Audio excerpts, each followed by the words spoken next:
나이 들고 보니 인간관계 다 부질없다. 인간관계도 살아보니 유행이었고 유통기한이 있더라. 자식들과 친구들이 나에게 즐거움을 준다면 스트레스도 주더라. 80살이 다가오니 혼자 있는 게 좋고 편하다. 어느 70대 후반의 시니어분께서 이야기하신 내용입니다. 여러분들은 이 내용에 대해 어떻게 생각하시나요? 나이가 들다 보면 친구들과의 관계는 점점 멀어지기도 하고, 사회생활을 하면서 만났던 사람들은 나에게 즐거움보단 스트레스를 주는 경우가 많은 것 같습니다. 최근에는 부모에게 연락 한 통 안 하는 자식들도 많아지고 있죠. 친한 친구가 되었든 자식이 되었든 말 한 번 잘못하면 삐지고 토라지기 일쑤여서 그렇게 스트레스를 받느니 혼자 등산하고 운동하는 게 최고인 것 같다는 분도 계셨습니다. 여러분들은 혼자가 되는 것에 대해서 어떻게 생각하시나요? 생각보다 많은 분들이 외로움 속에서 하루를 살아가곤 하는 것 같습니다. 세상은 여전히 바쁘게 돌아가지만 그 속에서 느리게 걸어가고 있는 듯한 기분이 들기도 하고, 자식들을 키우며 아등바등 살아갈 땐 웃음과 즐거운 소리로 가득했던 거실이 시계의 똑딱거림과 함께 빈 공간을 억지로 메우고 있는 듯한 기분이 들지도 모르겠습니다. 이러한 고독한 나날을 참지 못해 외로움을 달래기 위해서 인간관계에 스트레스를 받더라도 친구를 만나거나 주민회관에 가는 분들도 많죠. 외로움 때문이 아닌 정말 즐거워서 사람들을 만나는 것이라고 한다면 다행이겠지만, 외로움 때문에 이러한 행동들을 하게 된다면 우리를 더욱 외롭게 할 뿐만 아니라 혼자만의 시간에서 오는 행복한 감정을 느낄 수 없게 만들기 마련입니다. 그렇다면 우리는 외로움을 없애기 위해서 어떻게 해야 할까요? 그래서 오늘은 인간관계에 신경 쓰지 않고 혼자서 행복하게 지낼 수 있는 방법 5가지에 대해서 이야기해 보려고 합니다. 오늘 말씀드리는 내용 중에서 단 한 가지라도 여러분의 마음에 와닿는 내용이 있기를 진심으로 바라겠습니다. 혼자서도 행복하게 지낼 수 있는 방법 첫 번째로 나이를 생각하지 않는 것입니다. 나이가 들수록 오히려 나이에 대해 생각하지 않는 것이 좋습니다. 대부분의 시니어분들이 나이를 너무 많이 생각하는 경향이 있는데, 어쩌면 그것이 혼자가 되는 것을 더 무섭게 만드는 원인일지도 모릅니다.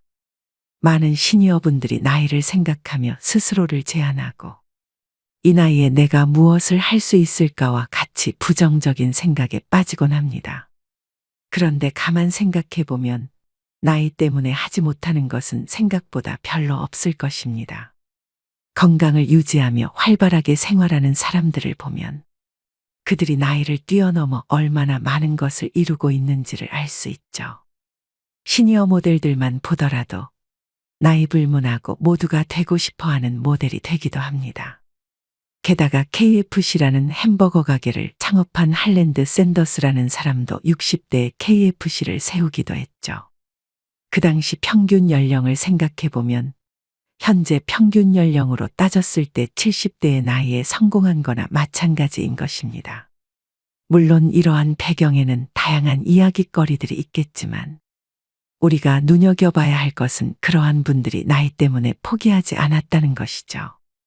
나이를 생각하지 않으면 우리는 여전히 많은 것들을 할 수 있는 기회를 가질 수 있습니다. 거창한 것을 꼭 해야만 한다는 것이 아니죠. 예를 들어 새로운 취미를 시작하거나 오래 꿈꿔왔던 해외로 여행을 떠나는 활동들을 할 수 있을 것입니다. 또한 예술 활동을 하거나 봉사활동에 참여하거나 학습을 통해 새로운 지식을 습득하는 것도 나이에 상관없이 활동할 수 있는 것들이죠. 나이는 그저 숫자일 뿐이며 우리의 삶을 제한하는 요소가 아닙니다. 결국 중요한 것은 나이가 아닌 마음가짐입니다. 나이를 잊고 지금 이 순간을 즐기며 자신이 하고 싶은 일을 하는 것이 진정한 행복을 찾는 길일 것입니다. 혼자서도 충분히 즐거운 삶을 살 수 있으며 나이 때문에 무언가를 포기할 필요는 전혀 없습니다. 그저 혼자 있는 시간을 통해서 무엇을 할 수 있는지 생각해보고 스스로를 발견할 수 있는 시간을 가져보세요. 그렇게만 한다면 조금 더 행복한 노후 생활을 보낼 수 있으실 겁니다. 혼자서도 행복하게 지낼 수 있는 방법 두 번째는 모든 사람들에게 인정받으려고 하지 않는 것입니다. 많은 분들이 외로운 감정 때문에 불필요한 스트레스를 받아가며 사람들과 어울려 지내곤 하는데, 외로움의 근본적인 원인 중 하나는 누군가에게 인정받지 못했을 때 나타나는 감정이라고 합니다. 외로움은 남에게 인정받고자 하는 욕구에서 비롯되는 경우가 많기 때문이죠. 젊은 시절 자주 남의 시선을 의식하기도 하고 그에 맞추어 행동하려고 노력했을 것입니다. 나이가 어릴수록 사회적 지위나 성취, 타인의 평가에 많은 의미를 두기 마련이죠. 게다가 나를 싫어하는 사람이 있으면 그 사람이 신경 쓰이고 나를 왜 싫어하는지 알고 싶어 하는 경우가 많습니다. 어떻게든 그 사람에게 잘 보이려고 하고 나를 싫어하지 않게 하려고 애쓰기도 하죠. 나이가 들면서까지 이러한 습관이 유지되어 노후의 외로움이 더 커지는 것입니다. 그러나 혼자서도 행복한 사람들을 보면 외부의 인정이 삶의 실질적인 행복을 가져다 주지 않는다는 것을 알고 있습니다. 자신만의 가치와 행복을 찾아야 한다는 것을 알고 있죠. 그래서 모든 사람들에게 인정받으려고 하지 않습니다. 자신과 잘 맞는 사람들과만 어울리려고 하고 스트레스를 받아가면서까지 인간관계를 유지하려고 하지 않죠. 그럼에도 불구하고 어쩔 수 없이 만나야 하는 사람이라면 시간에 기대어 흘려보내보세요. 예를 들어 취미생활을 하는 공간에서 어쩔 수 없이 부딪혀야 하는 사람이 있는데 나와 잘 맞지 않는 사람이라면 잘 어울리려고 애쓰지 말고 거리를 두려고 노력해보세요. 그러다 보면 자연스럽게 나와 맞는 사람들이 곁에 남게 될 것입니다. 모든 사람들에게 인정받으려고 하면 스트레스만 받고 힘들 뿐입니다. 앞으로 행복한 날만 가득 차도 부족한 시간인데 무엇하러 나와 맞지 않는 사람과 인연을 만들 필요가 있겠습니까? 세상에는 수많은 사람들이 있고 나와 가치관이 맞는 사람은 반드시 존재하기 마련입니다. 그저 나랑 안 맞는 사람, 나를 인정해주지 않는 사람은 멀리하시고 나와 잘 맞고 나랑 이야기가 통하는 사람들을 곁에 두시길 바랍니다.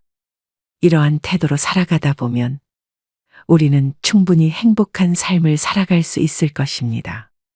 혼자서도 행복하게 지낼 수 있는 방법 세 번째는 부정적인 말에 휘둘리지 않는 것입니다. 누군가의 이야기에 생각보다 크게 신경 쓰시는 분들이 많은 것 같습니다.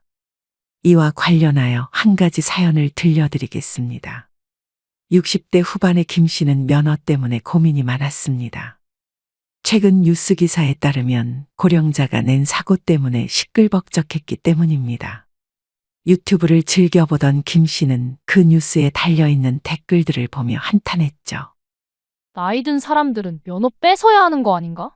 운전도 잘 못할 텐데 사고 나면 어쩌려고.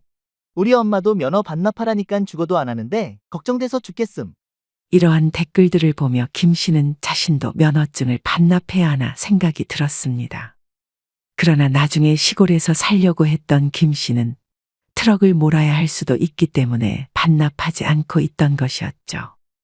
게다가 언제 어떤 일이 생겨서 운전을 해야 할지도 모르는데 반납하면 안 될 것 같다는 생각을 하고 있었습니다. 그런데 댓글들이 적혀 있는 것을 보고 걱정이 되는 것은 사실이었죠. 그래서 평소에도 연락을 자주 하던 아들에게 통화를 하며 의견을 물어봤습니다. 요즘 뉴스에서 노인들 면허 반납하라고 난리던데. 나도 반납해야 할까 싶네. 무슨 소리야? 면허를 왜 반납해? 그거 그리고 30만 원인가 밖에 안 주던데? 아니 근데 노인들 운전도 못하면서 왜 면허를 가지고 있냐고 하길래. 무슨 소리야? 아버지 나중에 시골 가서 일하면서 살고 싶다며? 그리고 나이 든 사람들보다 젊은 애들이 사고가 훨씬 많아. 나이 드신 분들은 사고 날까봐 조심히 운전하기라도 하지. 운전도 잘 못하면서 괜히 잘한다고 생각해서 사고 내는 경우가 더 많다니까. 괜히 반납할 생각하지 마. 내가 돈 잘 모아서 아버지가 원하는 시골에 집 꼭 마련해 줄 테니까. 그렇게 전화통화를 끊은 김 씨는 그제서야 안심이 되었다고 하죠. 여러분들은 이러한 사연에 대해 어떻게 생각하시나요? 실제로 이 사연을 보고 직접 뉴스들을 보니 20대가 낸 사고 비율이 70대보다 많기도 했습니다. 물론 그렇다고 해서 면허증을 반납하는 것이 꼭 나쁜 것만은 아닐 것입니다. 필요한 사람들은 가지고 있고 필요치 않으면 반납을 하며 소소한 금액을 챙기는 것도 괜찮은 방법일지도 모르죠. 이 사연을 통해 제가 말씀드리고 싶은 것은 부정적인 말에 너무 휘둘릴 필요는 없다는 것입니다. 다른 사람의 비판이나 부정적인 의견이 우리의 가치를 결정짓는 것이 아니기 때문이죠. 그저 필요한 것이었다면 잘 알았다고 생각하고 한 번쯤 확인해 보면 될 것입니다. 다른 사람의 말은 그 사람의 관점에서 나온 것이며 반드시 진실을 반영하는 것이 아닐 때도 많습니다. 그렇기 때문에 부정적인 의견에 우리는 휘둘릴 필요가 전혀 없는 것입니다. 그저 진실을 파악하고 긍정적인 태도로 임하게 된다면 우리는 부정적인 말에 흔들리지 않고 자신의 삶을 더 행복하고 충만하게 만들어갈 수 있을 것입니다. 혼자서도 행복하게 지낼 수 있는 방법 4번째는 배움을 놓지 않는 것입니다. 여러분들은 현재 어떠한 것들을 배우고 계신가요? 많은 시니어분들이 배움을 포기하는 원인이 지능에 대한 오해라고 합니다. 나이가 들면 지능이 떨어져 무엇이든 배우는 것이 어렵다고 생각하는 경우가 많죠. 물론 노화의 특성을 반영한 지능 검사 결과를 보면 나이 들수록 타고난 지능은 떨어질 수밖에 없습니다. 그러나 후천적 학습과 경험에 의해 얻어지는 지능은 오히려 올라가기 마련이죠. 실제로 노후의 지혜라는 말도 있고 나이가 들어서 나오는 품격은 젊은이들이 흉내낼 수 없기도 합니다.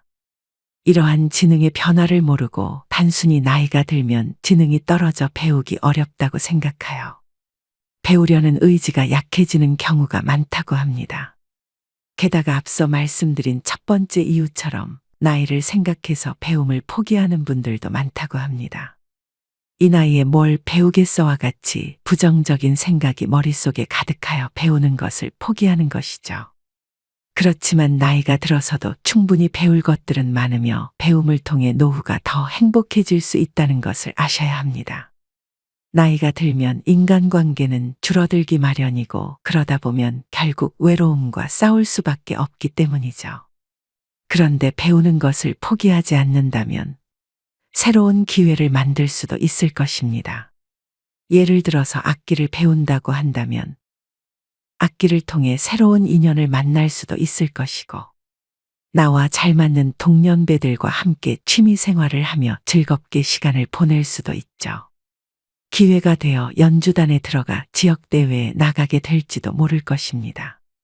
또한 예전에 배우지 못했던 영어를 꾸준히 학습하게 된다면 해외로 나가보고 싶다는 욕심이 생기게 될 것이고 그러한 욕심이 쌓여 우리의 일상이 바빠지게 될 수도 있습니다. 우연히 가족들과 해외로 나갔을 때 영어 실력을 뽐낼 수 있을지도 모르죠. 어떠한 이유에서도 배우는 것은 우리에게 이로운 영향을 줄 수밖에 없습니다. 한 시니어분께서는 컴퓨터를 하는 자식들을 보며 얼마나 재밌을까 싶어 컴퓨터 학원을 다니게 됐는데 생각보다 적성에 맞아서 최근에는 유튜브까지 도전한다는 이야기를 들었습니다. 정말 대단하지 않나요? 이처럼 충분히 배우다 보면 우리 삶에는 수많은 기회들이 생겨나게 될 것입니다. 그러다 보면 혼자 살아가는 데에도 외로움을 느낄 새도 없이 바쁘게 지낼지도 모르죠. 이 영상을 시청하시는 여러분들도 한 번쯤 무언가를 배우려고 시도해 보세요. 그러다 보면 새로운 행복이 여러분들의 눈앞에 찾아올지도 모릅니다. 혼자서도 행복하게 지낼 수 있는 방법 5번째는 자기 관리를 하는 것입니다. 자기 관리는 우리가 외적으로나 내적으로 건강하고 만족스러운 삶을 살 수 있도록 도와주죠. 여러분들은 얼마나 자신에 대해 관리를 하고 계신가요? 외모를 관리하는 것도 자기 관리가 될 수 있고, 이 영상을 시청하시는 것도 정신적으로 자신을 관리하는 것이 될 수 있죠. 외모를 관리하고 자신을 가꾸는 사람들을 보면 대체로 자존감이 높기 마련입니다. 자존감이 높은 사람들은 혼자서도 잘 지내는 경우가 많죠. 실제로 미국에서 게재된 한 논문에 의하면 외모와 정신적인 관리를 포함한 자기 관리를 하는 시니어들이 그렇지 않은 시니어보다 더 높은 삶의 질과 행복감을 느낀다고 보고되기도 했습니다. 이 연구에서는 자기 관리가 더 만족스러운 삶을 살도록 돕는다고 결론 지은 것이죠. 자기 관리는 남에게 보여지는 것뿐만 아니라 나만의 만족을 위한 것이기도 합니다. 누군가가 나의 옷차림이나 외모에 대해 지적할 때 여러분들은 어떻게 행동하시나요? 만약 자기 관리를 평소에 하지 않았던 분들이라면 조금이라도 신경이 쓰일 수밖에 없을 것입니다. 남의 시선을 신경 쓸 필요 없다는 것을 아는 시니어분들은 그러한 말에 흔들리지 않는 반면에 이러한 내용을 모르는 분들은 신경을 쓰는 경우가 많죠. 하지만 자기 관리를 잘했다면 남의 기준에 신경을 쓰지 않을 뿐만 아니라 이미 관리를 잘했기 때문에 남들의 부정적인 말에 신경 쓰지 않게 되는 것입니다. 자신만의 기준이 있고 자기 관리를 이미 충분히 잘하고 있기 때문에 자존감이 높아진 결과인 것이죠. 남의 말에 휘둘리고 스트레스 받는 사람들은 혼자서 행복하게 노후를 보낼 수 없기 마련입니다. 세 번째 이유에서 말씀드린 것처럼 부정적인 말에 휘둘리게 되면 나만 스트레스 받을 뿐입니다. 이처럼 자기 관리에 있어서 가장 중요한 것은 마음가짐이라고 볼 수도 있습니다. 남의 시선을 신경 쓰며 내가 제대로 하고 있는 것인지 확인할 필요가 없다는 것이죠. 내가 만족하는 정도로 관리한다면 이미 충분히 제대로 관리하고 있는 것입니다. 조금이라도 부족한 마음이 든다면 조금씩 관리를 개선해 나가면 되는 것이죠. 그저 내가 관리를 위해 무언가를 하고 있다는 것이 가장 중요할 것입니다. 그렇게만 한다면 내 자존감은 높이 올라가게 될 것이고 결국 남의 눈치를 보지 않고 혼자서도 행복하게 보내는 삶을 살아갈 수 있을 것입니다. 오늘은 혼자서도 행복하게 지낼 수 있는 5가지 방법에 대해 이야기를 나누어 보았습니다. 오늘의 내용이 여러분들에겐 어떻게 다가오셨나요? 외로움은 인생의 필연적인 동반자일 수밖에 없지만 그 속에서도 빛나는 행복을 찾는 것은 전적으로 우리의 선택에 달려 있을 것입니다. 60대부터 80대까지도 여전히 새로운 것을 배우고 도전하고 세상을 탐험할 수 있는 것처럼 말이죠. 우리는 인생의 어느 시점에서든 새로운 도전을 시작하고 성취를 이루며 자신을 발전시킬 수 있습니다. 62세에 KFC를 창업한 할랜드 샌더스도 있고 50대 후반에 자신의 브랜드를 세계적으로 확장시킨 마사 스튜어트 같은 유명한 사람도 있는 것처럼 말이죠. 나이를 잊고 자신의 가치를 발견하는 것이야말로 진정한 행복을 찾는 열쇠일 것입니다. 또한 남에게 인정받으려고 애쓰지 않는 것은 우리의 마음을 평안하게 할 뿐만 아니라 진정한 자유를 느끼게 할 것이고 부정적인 말에 휘둘리지 않는 것 또한 혼자서 행복한 노후 생활을 즐기는 데 도움이 될 것입니다. 세상의 소음 속에서도 자신의 내면의 목소리에 귀 기울여 보세요. 다른 사람의 말이 우리의 삶을 정의할 수는 없을 것입니다. 우리의 가치는 우리 스스로가 정하는 것입니다. 혼자 있는 시간이 늘어날수록 그 시간을 더욱 값지고 의미 있게 만드는 것은 우리의 몫입니다. 나이와 외로움에 굴복하지 않고 자신의 삶을 스스로 빛나게 만드는 여러분이 되기를 바랍니다. 여러분의 인생은 아직도 많은 가능성과 희망으로 가득 차 있습니다. 오늘 이 순간부터라도 자신을 더 사랑하고 더 아끼며 자신만의 행복을 찾는 여정을 시작해 보세요. 혼자서도 충분히 아름답고 값진 삶을 살아갈 수 있다는 것을 잊지 마시기 바랍니다. 여러분의 행복한 노후를 위해 앞으로도 인생의 소리꽃은 좋은 영상으로 찾아뵙겠습니다. 오랫동안 시청해주신 구독자 여러분들에게 다시 한번 감사의 말씀을 드리며 오늘의 영상을 마무리하겠습니다. 행복하세요.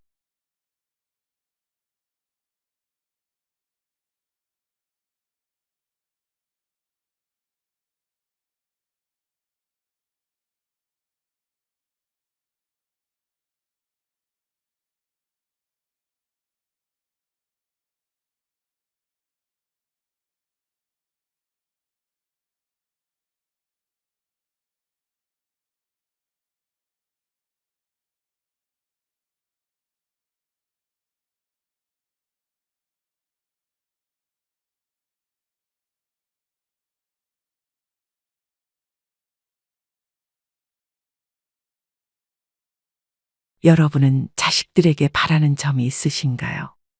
한 시니어분께서는 바라는 것은 없으니 그저 잘 살기만 하면 된다는 분들도 있었고, 그래도 가끔가다 통화 한 번만 해주길 바라는 분들도 계셨습니다. 이처럼 요즘은 부모 자식 간에 무언가를 바라지 않고 서로 잘 살기만 하면 된다는 분들이 많아지고 있죠.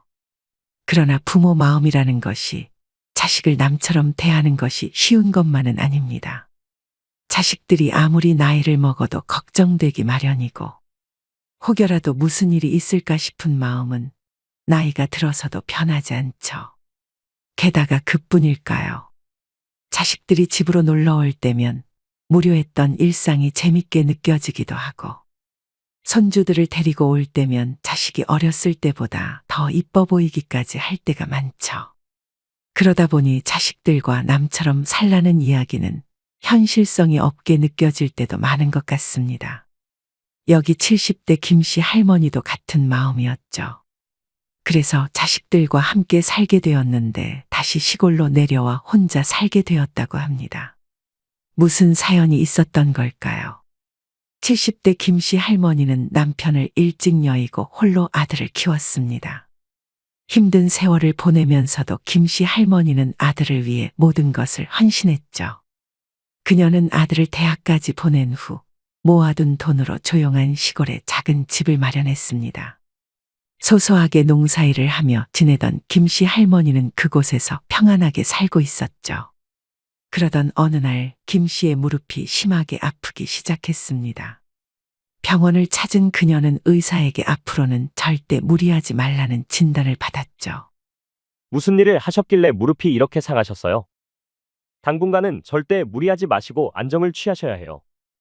농사일도 그럼 당분간 못하겠네요. 그럼요. 일단 최대한 안정을 취하는 게 좋습니다. 시골에서 농사를 하며 지내던 김 씨는 생활비 걱정을 하기 시작했습니다.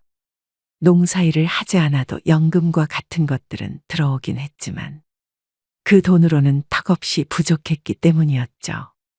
가끔 통화하던 아들은 이 소식을 듣고 바로 시골집으로 찾아왔습니다. 엄마 저 왔어요. 무릎은 좀 괜찮은 거예요? 할머니 괜찮아요? 아이고, 우리 손녀가 걱정해주니까 하나도 안 아프네. 아프던 무릎도 다 나을 정도로 이뻤던 손녀였죠. 이 정도는 거뜬하다. 그런데 무릎 때문에 농사를 할 수 없을 것 같구나. 그러게 제가 무리하지 말라고 말씀드렸잖아요. 같이 살면 좋을 텐데 왜 시골로 이사를 오셨어요? 맞아요, 어머니. 서울에서 같이 살면 좋지 않을까요?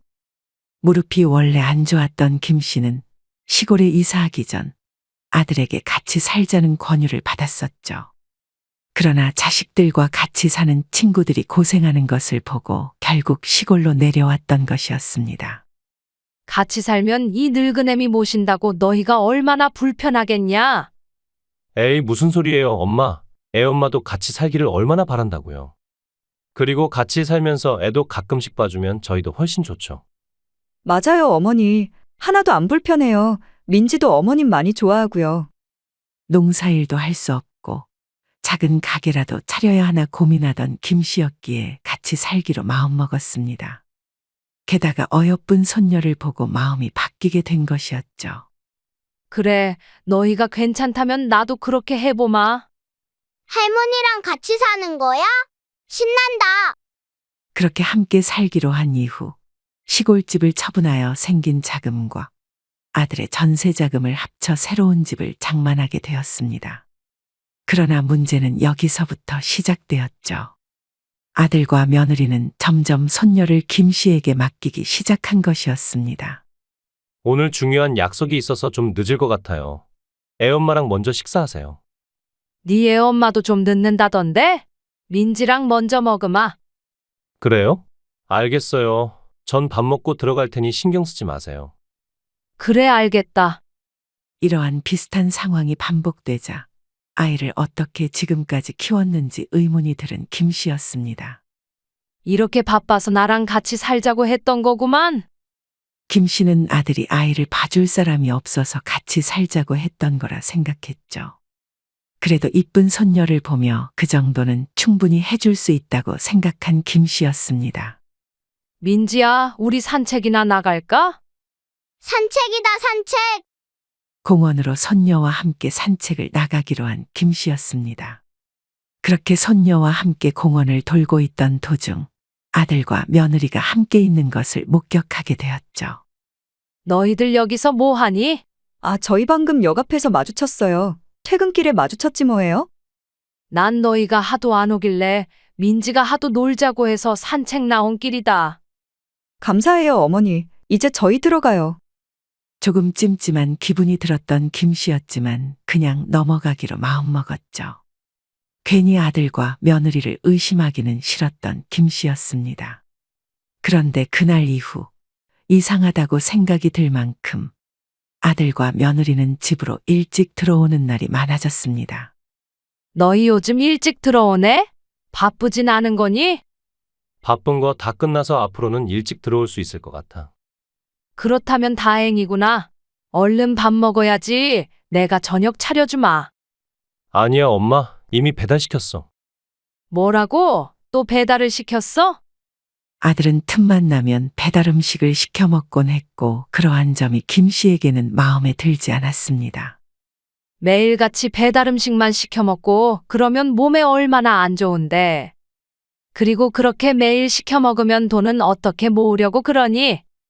그리고 내가 반찬을 얼마나 많이 해뒀는데. 에이, 시켜 먹으면 편하고 좋지 뭘 그래. 엄마도 반찬하지 마. 그냥 편하게 밥 먹자.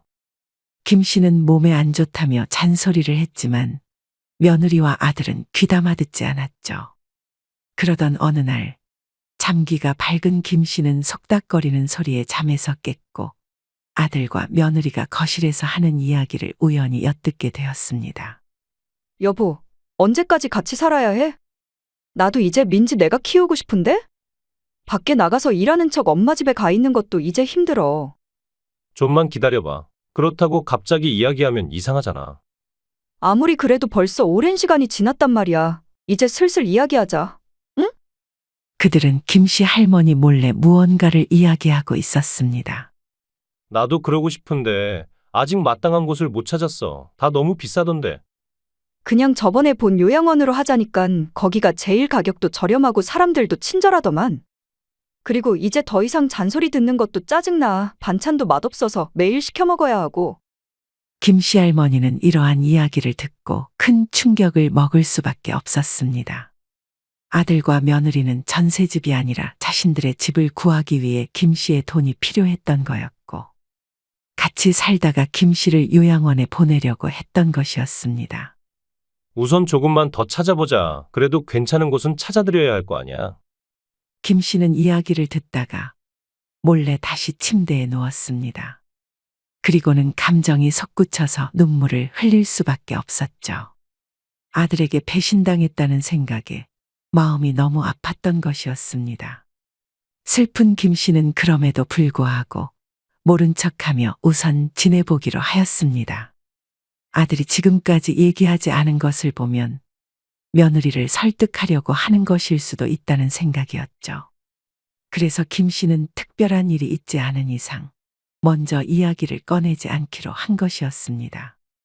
그러나 그러한 결심이 무색하게도 아들과 며느리는 점점 더 많은 일들을 부탁하기 시작했습니다.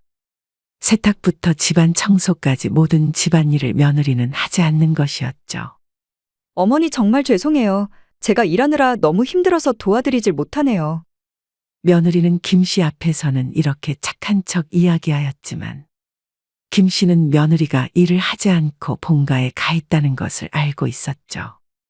그런 상황도 모른 채 며느리는 일을 하느라 어쩔 수 없다는 식으로 변명하기 바빴습니다. 김씨는 이러한 상황에 점점 지쳐갔고 같이 살기로 한 것을 깊이 후회하였습니다. 며칠이 지나도 상황이 나아지지 않자 김씨는 결국 참지 않기로 결심했죠. 무릎이 아프다는 것을 핑계로 아들에게 다음과 같이 이야기했습니다. 최근 들어서 무릎이 자주 아프네. 무릎이 아파서 당분간 병원에 다녀야 할 것 같아. 괜찮아진 줄 알았는데 아니었어? 병원에 가보니까 되도록이면 당분간은 최소한으로 움직이라고 하네. 애엄마한테 잠깐 일 좀 쉬고 아이 좀 보라고 해야겠다. 일단 알겠어. 엄마는 좀 쉬어. 아이 봐주느라 더 그랬나 보다. 생각보다 쉽게 흘러가는 상황에 조금은 당황한 김 씨였죠. 그날 늦은 새벽, 잠기가 밝았던 김 씨는 아들과 며느리의 대화에 잠에서 깨었습니다. 엄마가 요즘 무릎이 아프다고 하네. 당분간 자기가 민지 좀 봐야 될 것 같아. 원래 내가 보는 게 맞는 거니까 좋긴 한데 이 기회에 요양원 얘기를 꺼내보는 건 어때? 아픈 거 치료도 하고 도움도 받으시라고 하면 더 좋잖아? 그거 괜찮은 생각인데? 그렇게 내일 말씀드리자. 이 이야기를 들은 김 씨는 더 이상 아들이 자신을 생각하지 않는다는 것을 알게 되었습니다. 주말이 되자 아들과 며느리는 거실에서 손녀와 함께 놀고 있었고, 김 씨가 소파에 앉자마자 아들은 다음과 같이 김 씨에게 이야기했습니다. 엄마, 우리가 생각해봤는데 요양원에 들어가 보는 건 어때? 요양원이라니 갑자기 그게 무슨 소리냐? 아니, 요양원이 그렇게 어르신들을 잘 모신다고 하더라고. 엄마 나이도 있는데 사람들한테 도움받으면서 지내면 좋잖아. 이렇게 이야기할 것을 예상한 김 씨는 몇 초간 침묵을 하다가 최대한 슬픈 척을 하기 시작하였습니다. 이제 이 애미가 늙어서 요양원에 버리려고 하는 거구나. 아들한테 그렇게 잘해줬더니 이렇게 멀쩡한데도 요양원으로 버림받는구나. 할머니 우는 거야? 아빠, 할머니한테 왜 그래? 아니, 그게 아니라. 우리도 맞벌이 하느라 신경 써드리지도 못했는데 거기서 사람들한테 도움받으면 좋으니까 그렇지. 거짓말 치지 말거라. 그럴 거면 실버타운에라도 보내준다고 하지 그러냐. 우리 맞벌이 하느라 힘든데 실버타운은 좀 비싸서 힘들 것 같더라고. 맞벌이를 하지도 않는 것을 알고 있는 김 씨는 더 이상 참지 않고 이야기하기로 했죠. 그래? 네 며느리는 낮에 친가에 가 있었던 걸로 알고 있는데? 화들짝 놀라는 아들이었죠. 그게 무슨 소리야, 엄마? 민지는 잠깐 방에 들어가 있을래? 네, 할머니. 이어서 김 씨는 이야기하였습니다. 너네가 저번에 새벽에 하는 얘기 다 들었다. 내가 너 어렸을 때부터 잠기 박다는 얘기를 그렇게 했는데 거실에서 그렇게 얘기하면 아무리 새벽이라도 듣지 않겠니? 그리고 어제는 이 기회에 나를 요양원에 보내버리려고 작당모의 하는 것까지 다 들었다. 아들은 말이 없었고 며느리는 침묵을 깨고 이야기했죠. 어머니 그게 아니라요. 너는 조용히 해. 창피하지도 않니? 니네가 돈 필요해서 나를 시골에서 데리고 온 거라며? 집 구하려고? 내가 말을 안 하려고 했는데 해도 너무하는구나. 아들과 며느리는 김 씨의 호통에 아무 말도 할 수 없었죠. 이렇게 더 이상은 못 살겠구나. 나는 내 돈 다시 받아가야겠으니까 집을 팔든 어떻게 해서든 내 돈 다시 돌려주거라. 나가서 혼자 살 테니까. 엄마, 우리가 갑자기 그 큰 돈을 어떻게 구해요? 그걸 내가 어떻게 알아? 너희가 알아서 해야지. 김 씨는 더 이상 아들이라고 참지 않았죠. 나는 이미 참을 만큼 참았다. 아들과 며느리에게 이야기를 다 한 김 씨는 다시 방으로 들어갔습니다. 그렇게 그날은 한바탕 소란이 일어난 채 마무리가 되었죠. 다음 날이 되어 거실로 나가보니 아들과 며느리가 기다리고 있었습니다. 일하러 나가던 며느리는 더 이상 일을 나가지 않았고 아들도 그날은 회사를 나가지 않았던 것이었습니다.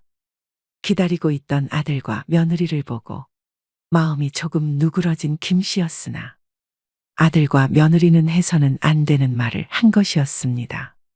엄마, 요양원 말고 실버타운에 보내드릴게요. 맞아요, 어머니. 실버타운은 들어가고 싶어도 못 들어가는 분들이 얼마나 많은데요. 이야기를 들은 김 씨는 오히려 더 큰 화가 날 수밖에 없었습니다. 너희가 아직 정신을 못 차렸구나. 너희가 나를 속인 것에 대해 화가 났던 건데 무슨 소리를 하는 거냐? 그리고 내가 들어가고 싶지 않다는데 너희가 뭔데 나한테 들어가라고 하는 거니? 조금이라도 봐주려고 했던 내가 바보 같구나. 당장 집을 팔아서라도 내 돈 돌려주거라. 김 씨는 더 이상 이야기를 하고 싶어 하지 않았습니다.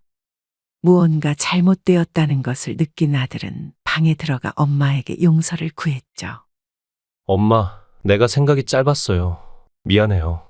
제가 돈에 눈이 멀었었나 봐요. 이미 늦었다. 나는 되돌릴 생각 없으니까 당장 내 돈 돌려주거라. 돌려주지 않으면 경찰 부르고 난리쳐서라도 동네에서 못 살게 굴 테니까 그렇게 알아라. 김 씨는 혼자서 아들을 키워가며 산전수전을 다 겪은 경험이 있었고, 그런 김 씨를 잘 알고 있는 아들은 어떻게 해서라도 어머니가 돈을 돌려받을 것이라는 걸 알 수 있었죠. 그래서 그렇게 열심히 잘못했다고 하는 것이었습니다. 그러나 이미 때는 늦은 상태였습니다. 김 씨는 단단히 화가 나서 더 이상 아들의 말을 듣지 않았고, 더 이상 용서할 생각도 없었던 것이었습니다. 그렇게 결국 시간이 지나서 아들과 며느리는 집을 팔아 전셋집으로 돌아갔고, 김 씨의 돈을 돌려줄 수밖에 없었습니다. 그렇게 김 씨는 다시 혼자 살게 되었습니다. 시골로 돌아가기로 한 김 씨는 작은 집을 다시 마련하고 그곳에서 평온한 일상을 보내기로 결심했습니다. 그녀는 비록 가족과의 갈등으로 인해 힘든 시간을 보냈지만 스스로의 삶을 찾아가기로 한 결정이 옳았음을 깨달았죠. 김 씨 할머니는 시골집에서 작은 텃밭을 가꾸며 다시 행복을 찾아갔습니다. 아들과의 거리는 조금 멀어졌지만 자신이 잘못했다는 것을 깨달았는지 아들은 계속해서 사과하러 찾아오곤 했죠.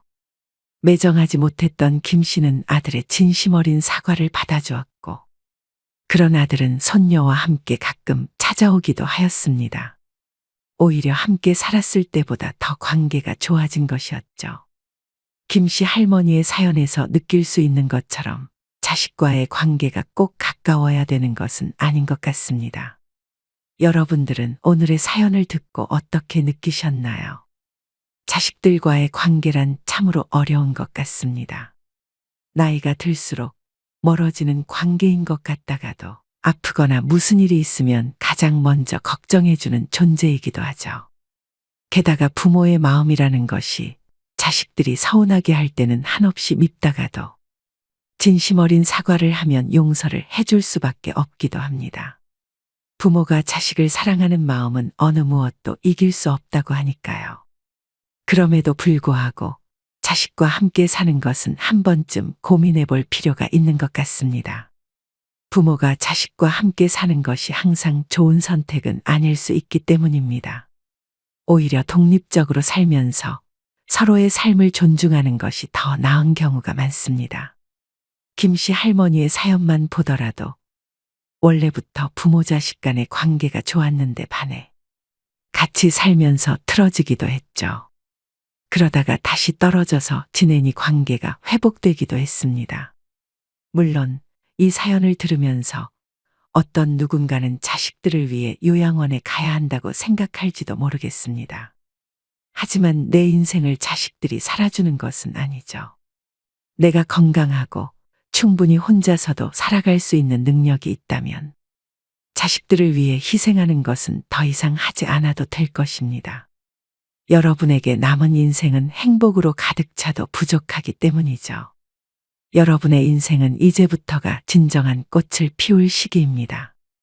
자식들이 성인이 되도록 키워온 것만으로도 이미 부모 노릇을 다 한 거나 마찬가지입니다. 심지어 결혼할 때까지 도와줬다면 여러분이 베푼 사랑이 이미 차고 넘친다는 뜻이겠죠.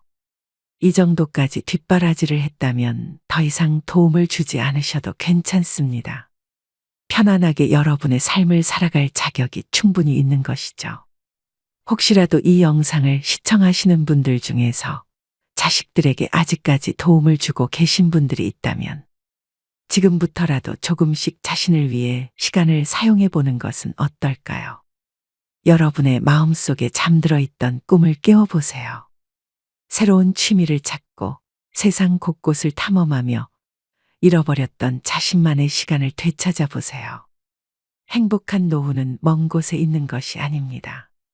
바로 여러분의 손끝에서 마음속에서 피어날 준비를 하고 있습니다. 이제는 그 행복을 마음껏 누리실 때인 것을 알고 행복하게 보내시길 바라겠습니다. 여러분의 인생에 오늘의 영상이 조금이나마 도움이 되길 바라며 인생의 소리꽃은 여기까지 하도록 하겠습니다. 지금까지 시청해 주셔서 감사합니다. 다음번엔 더 좋은 영상으로 찾아뵙겠습니다. 행복하세요.